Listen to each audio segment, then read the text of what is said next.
Bismillahirrahmanirrahim. Assalamualaikum warahmatullahi wabarakatuh. Bihamdillahi wassalatu wassalamu ala rasulillah wa ala alihi wa sahbihi wa mawalah wa la hawla wa la quwata illa billahi wa ba'du. Alhamdulillah, segala puja dan puji hanya milik Allah subhanahu wa ta'ala. Salawat dan juga salam kita hadiahkan kepada Rasul kita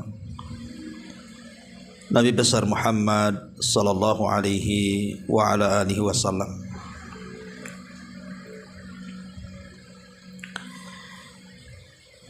Kita lanjutkan kajian kita, masih membahas Jawami'ul Kalim, ucapan-ucapan singkat dari Nabi tapi syarat dengan makna, dalam kitab Bahjah Qulubil Abrar.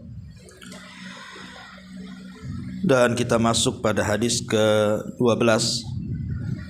Kita baca hadisnya. An Abi Hurairah radhiyallahu anhu qala qala Rasulullah sallallahu alaihi wasallam, al-mu'minul qawi khairun wa ahabbu ila Allah minal mu'min adh-dhaif wa fi kullin khairun ihris ala ma yanfa'uka wasta'in billahi wa la ta'jaz wa in asabaka syai'un fala taqul law anni fa'altu kana kadza wa kadza walakin qul qaddarallahu wa ma syaa fa'al fa inna law taftahu amal syaitan. Rawahu Muslim. Dari Abu Hurairah radhiyallahu anhu, dia berkata, Rasul bersabda, orang mukmin yang kuat lebih baik dan lebih dicintai Allah dibandingkan mukmin yang lemah. Dan pada masing-masingnya terdapat kebaikan. Bersemangatlah terhadap perkara yang bermanfaat bagimu, kemudian mintalah pertolongan kepada Allah dan jangan kamu lemah.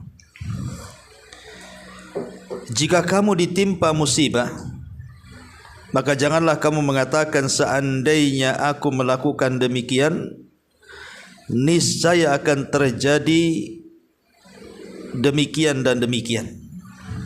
Akan tetapi katakanlah, ini sudah takdir Allah subhanahu wa ta'ala, dan apa yang Allah kehendaki pasti terjadi.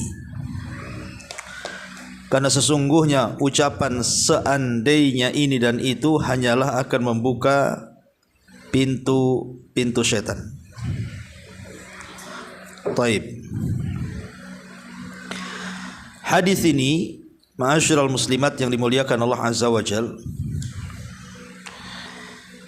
adalah hadis yang sangat agung sekali karena terkait dengan keimanan kita kepada Allah Subhanahu wa taala. Di sini Nabi mengatakan, al-mu'minul qawi khairun wa ahabbu ila Allah minal mu'minidh dhaif. Mukmin yang kuat itu lebih dicintai dan lebih baik di sisi Allah dibandingkan mukmin yang lemah. Maksud kuat di sini bukan kuat fisik, tapi maksud kuat di sini adalah kuat iman. Jadi seorang mukmin yang memiliki kekuatan iman itu lebih baik dibandingkan seorang mukmin yang lemah imannya. Walaupun fisiknya kuat, tapi imannya lemah, buat apa? Mendingan fisiknya tidak kuat tapi imannya kuat, itu lebih manfaat di hadapan Allah Azza wa Jalla. Karena Nabi SAW tidak bersabda bahwa Allah Subhanahu wa ta'ala tidak pernah melihat fisik manusia. Dalam sabdanya Nabi SAW mengatakan, innallaha la yanzuru ila suwarikum wala ila amwalikum walakin yanzuru ila qulubikum wa a'malikum. Allah Subhanahu wa taala tidak akan melihat fisik-fisik kalian dan juga harta-harta kalian. Allah hanya melihat hati dan amalan kalian. Menunjukkan bahawa seorang mukmin yang kuat iman, walaupun mungkin fisiknya tidak kuat, itu lebih baik dibandingkan seorang mukmin yang fisiknya kuat tapi imannya lemah. Karena kalau seandainya fisiknya mungkin tidak kuat, boleh jadi mungkin sebagian badannya cacat, atau mungkin dia tidak bisa bergerak karena sakit, karena lemah, tapi dia punya kekuatan iman kepada Allah Subhanahu wa taala. Terkadang orang seperti itu lebih tegar menghadapi musibah dibandingkan orang yang sehat badannya tapi lemah imannya. Betapa banyak orang-orang yang kekar, yang kuat secara fisiknya luar biasa, nampak kuat, tetapi ketika dapat musibah, dia pula orang yang paling lemah. Dia pula orang yang paling lemah di hadapan Allah Azza wa Jalla, tidak sanggup menerima musibah yang datang dari Allah Azza wa Jalla.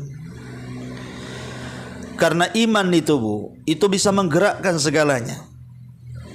Jadi kalau iman itu sudah masuk ke dada-dada kita, maka badan kita itu akan digerakkan iman, sehingga kita akan dimudahkan ibadah kepada Allah Azza wa Jalla.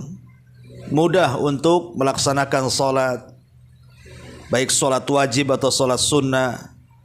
Mudah untuk melaksanakan puasa, baik puasa wajib atau sunnah. Mudah melaksanakan zakat, baik yang wajib atau yang sunnah.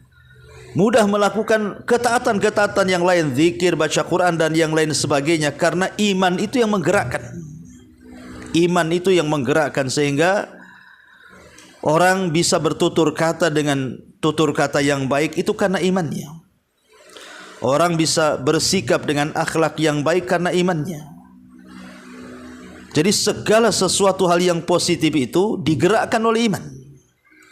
Tapi kalau lemah imannya, walaupun fisiknya kuat, justru dorongan maksiatnya lebih kuat dibandingkan dorongan ketaatannya. Makanya Nabi SAW memuji seorang mukmin yang kuat imannya itu lebih baik dan lebih dicintai Allah dibandingkan seorang mukmin yang lemah. Walaupun sebenarnya mukmin yang kuat dan mukmin yang lemah itu sama-sama baik di hadapan Allah. Tetapi kalau seandainya mukmin itu lebih kuat imannya, maka lebih baik lagi, gitu maksudnya. Lebih baik lagi dibandingkan mukmin yang lemah. Ma'asyiral muslimat yang dimuliakan Allah Subhanahu wa taala. Di sini muallif pengarang mengatakan hadis ini menunjukkan bahwa kecintaan Allah disesuaikan dengan keinginan dan kehendaknya. Demikian pula kecintaan Allah kepada hambanya bertingkat-tingkat, sehingga kecintaan Allah kepada seorang mukmin yang kuat lebih dibandingkan kepada seorang mukmin yang lemah. Mendapatkan kecintaan Allah Subhanahu wa taala ini sebuah karunia, karena tidak semua manusia itu dicintai Allah. Kita bisa mencintai Allah, tapi belum tentu Allah cinta dengan kita. Tapi kalau Allah sudah cinta dengan kita, secara otomatis kita cinta dengan Allah Azza wa Jalla. Dan ada sebuah hadis yang menunjukkan keagungan meraih kecintaan Allah Subhanahu wa taala. Nabi SAW bersabda, "Innallaha idza ahabba 'abdan nadahu Jibril." Jadi Allah itu kalau cinta dengan seorang hamba, maka yang pertama kali dipanggil adalah Jibril. Kemudian Allah mengatakan kepada Jibril, "Wahai Jibril, aku telah mencintai hambaku si fulan, maka engkau harus ikut mencintainya." Maka Jibril pun akhirnya mencintai hamba itu. karena dicintai Allah. Kemudian Jibril memanggil seluruh malaikat dan mengatakan, wahai malaikat-malaikat Allah dimanapun kau berada, cintailah si fulan, karena si fulan adalah hamba yang dicintai Allah. Maka semua malaikat ikut mencintai hamba tersebut karena kecintaan Allah kepada dia. Ketika semua malaikat sudah menanamkan kecintaannya, maka Allah tanamkan kecintaannya kepada penduduk bumi, kepada hamba itu. Lihat bagaimana keagungan meraih kecintaan, meraih cinta Allah kepada kita. Lah salah satunya adalah supaya Allah cinta dengan kita, jadilah mukmin yang kuat iman. Jadilah mukmin yang kuat imannya, jangan yang lemah imannya. Karena Rasul mengatakan mukmin yang kuat lebih baik dan lebih dicintai oleh Allah dibandingkan mukmin yang lemah imannya. Ma'asyiral muslimat yang dimuliakan Allah Azza wa Jalla. Kemudian kata mu'alif juga di sini, hadis ini juga menunjukkan bahwa iman itu meliputi keyakinan, maksudnya hati, kemudian ucapan lisan, dan juga amal perbuatan.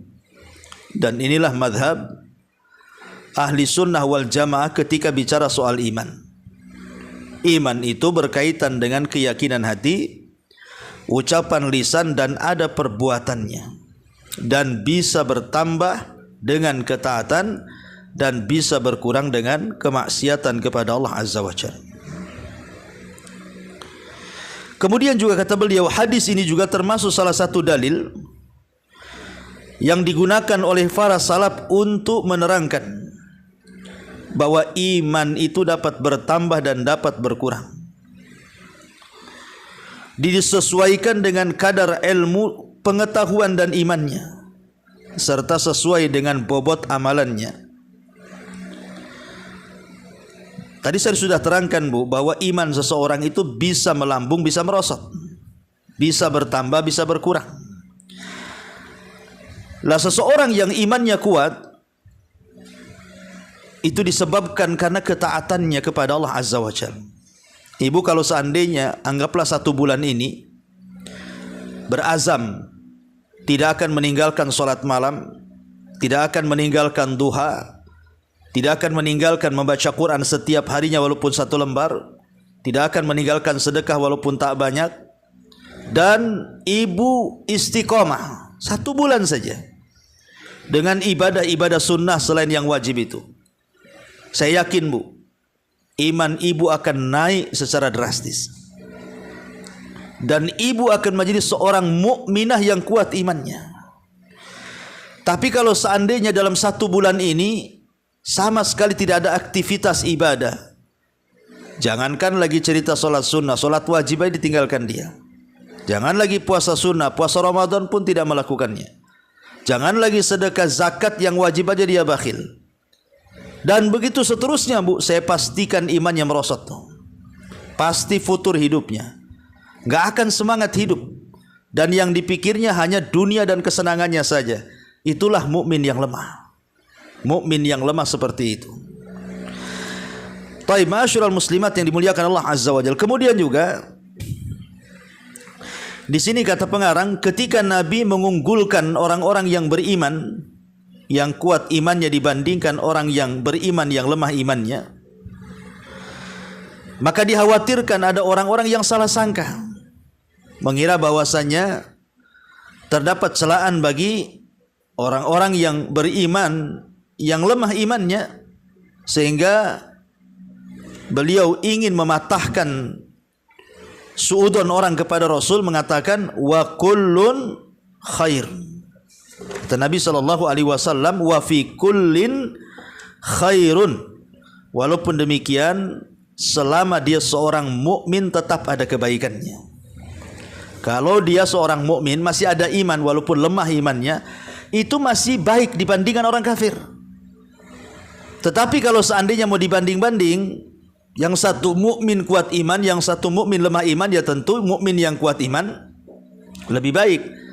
Tapi kalau seandainya bandingannya dengan orang kafir, ya tentu seorang mukmin jauh lebih baik berlipat-lipat dibandingkan orang kafir. Makanya Rasul mengatakan wa fi kullin khairun, tapi masing-masing ada kelebihan, ada kebaikan.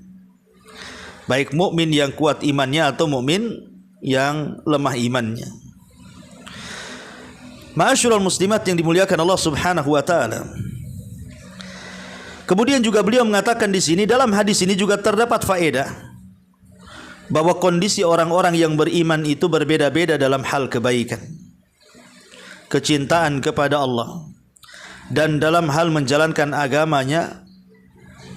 Sesungguhnya mereka dalam hal itu bertingkat-tingkat, dan itu berdasarkan firman Allah surah Al-Ahqaf ayat 19, walikullin darajatun mimma amilu, dan tiap-tiap orang akan memperoleh tingkatan sesuai dengan amalan yang telah mereka kerjakan.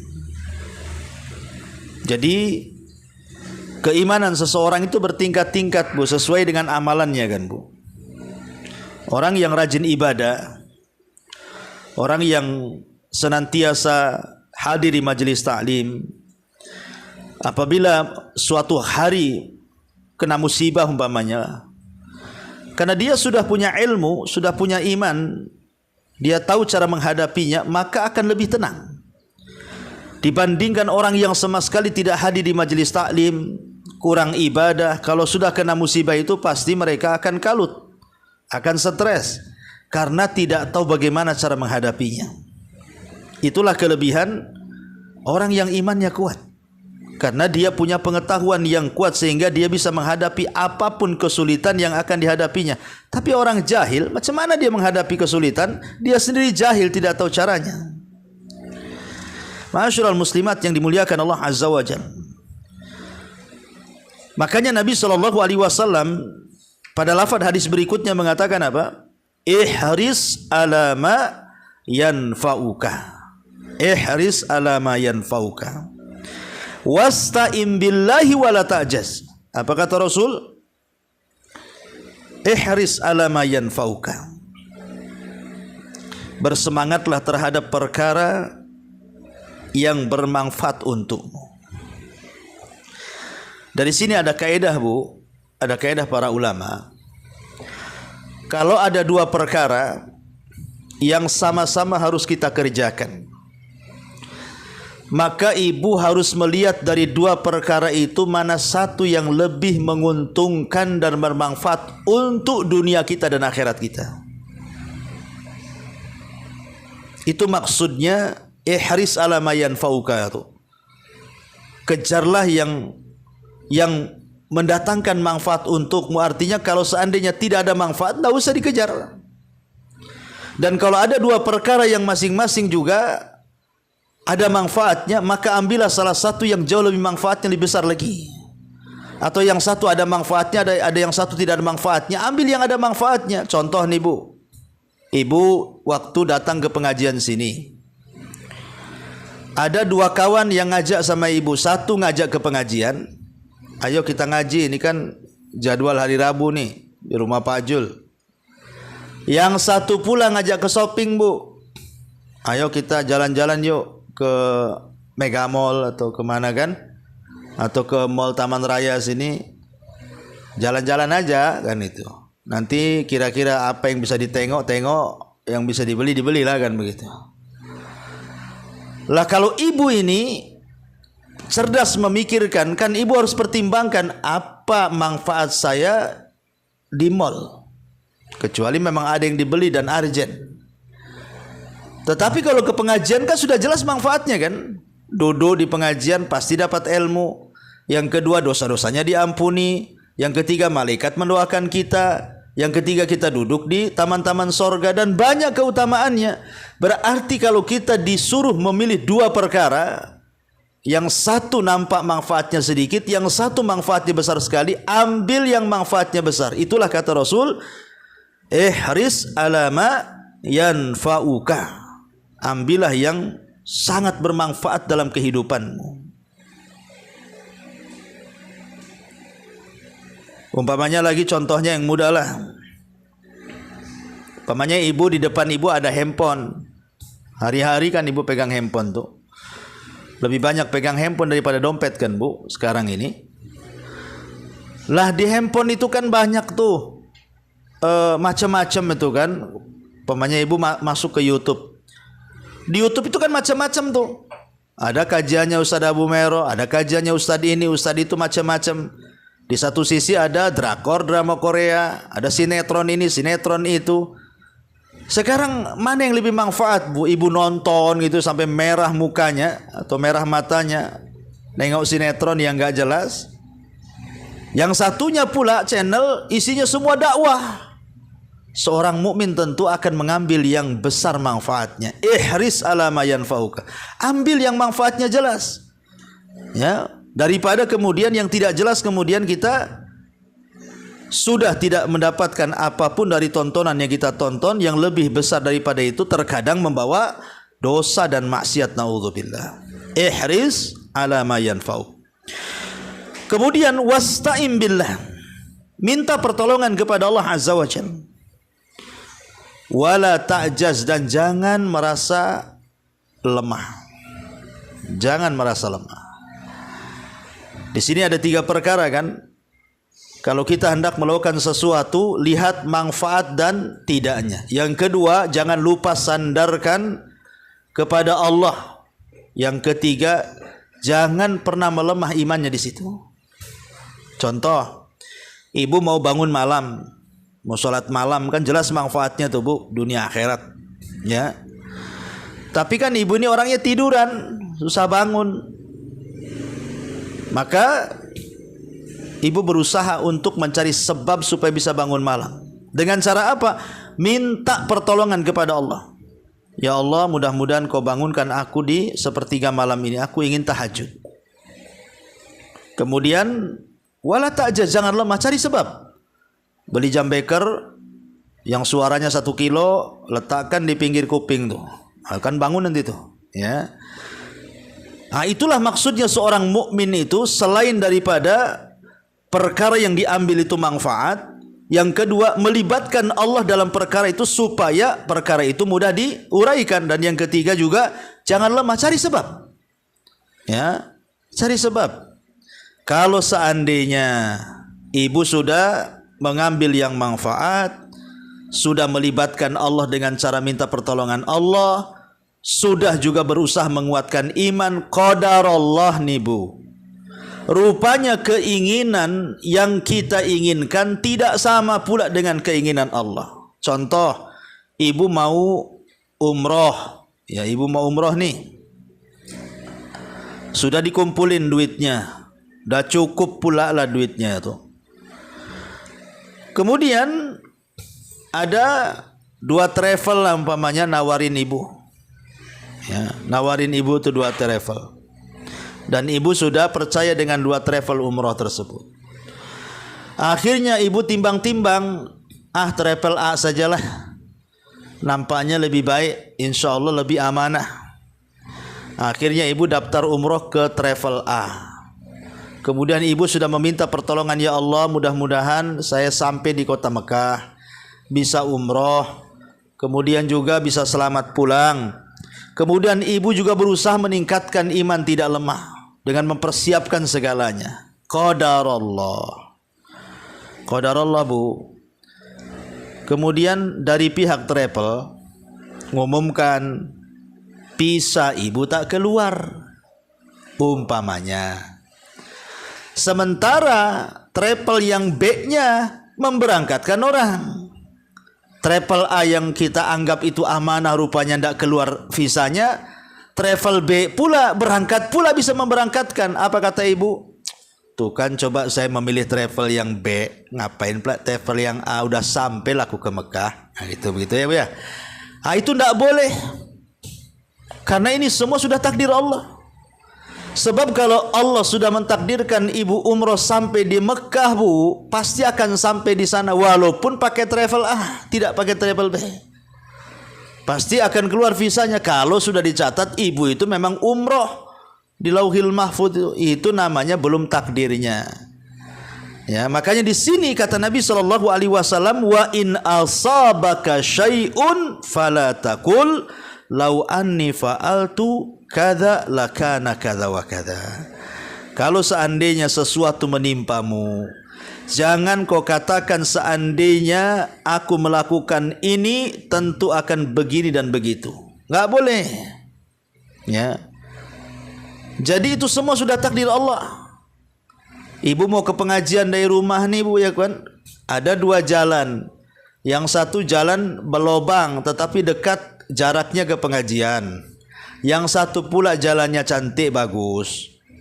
Ya, tapi jauh pula ke pengajian.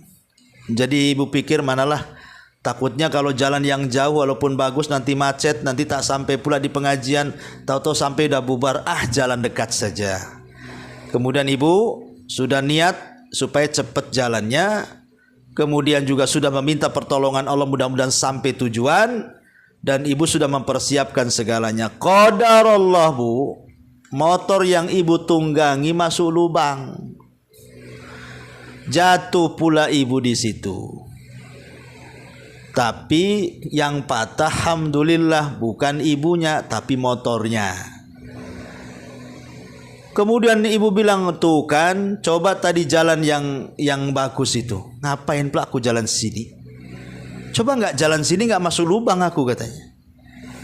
Bagus jalan sana yang enak kan, walaupun jauh-jauh kan selamat aku katanya.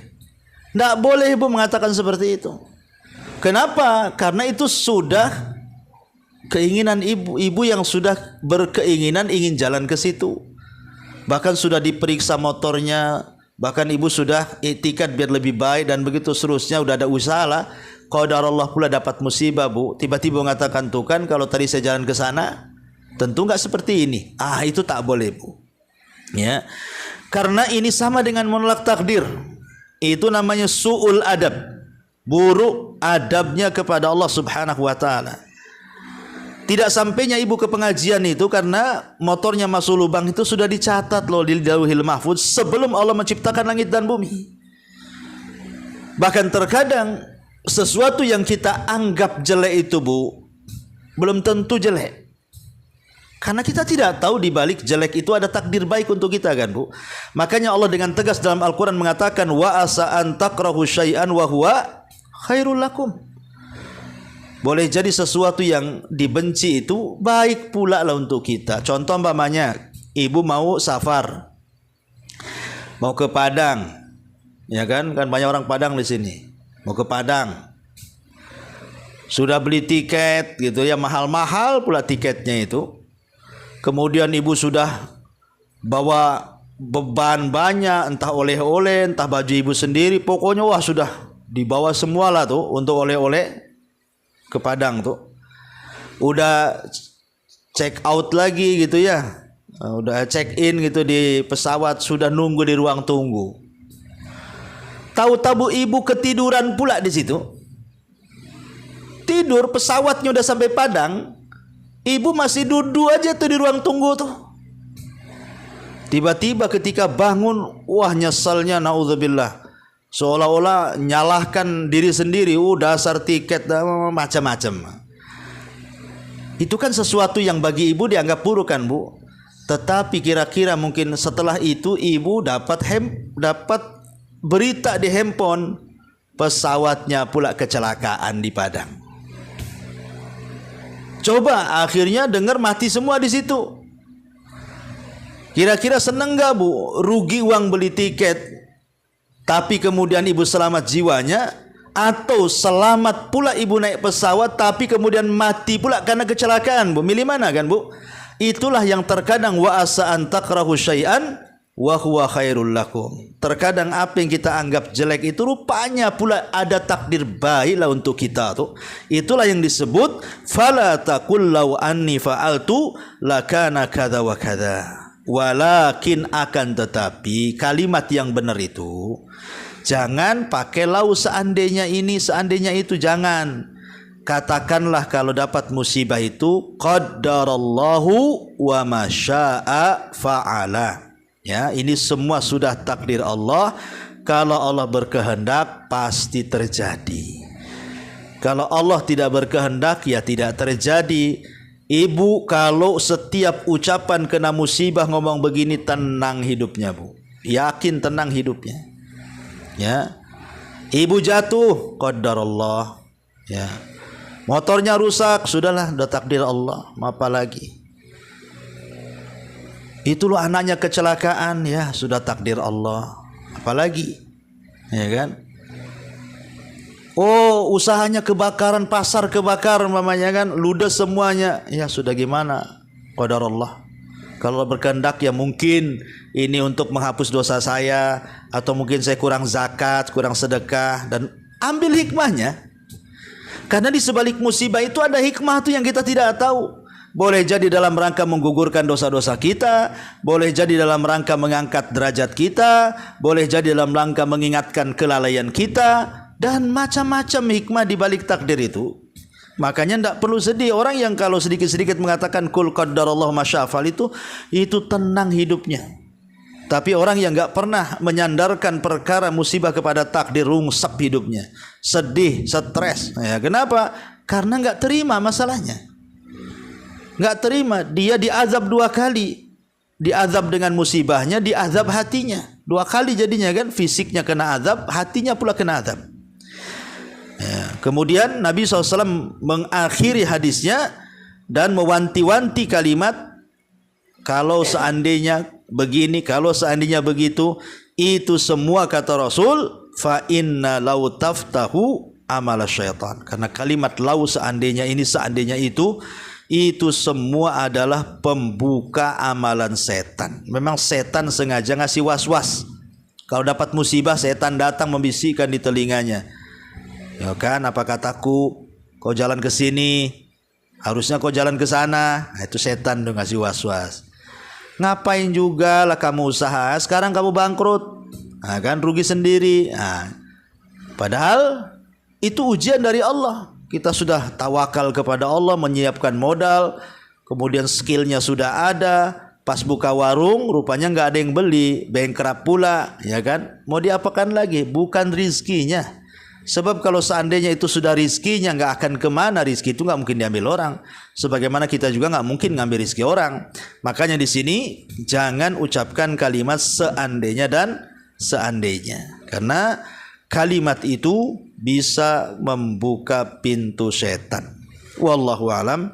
Ini secara global makna hadis yang kita baca di siang hari ini. Taib, lebihnya ibu bisa baca sendiri bukunya. Ya, saya hanya meringkas saja apa yang ada dalam tulisan ini. Silakan kalau ada yang mau bertanya, silakan.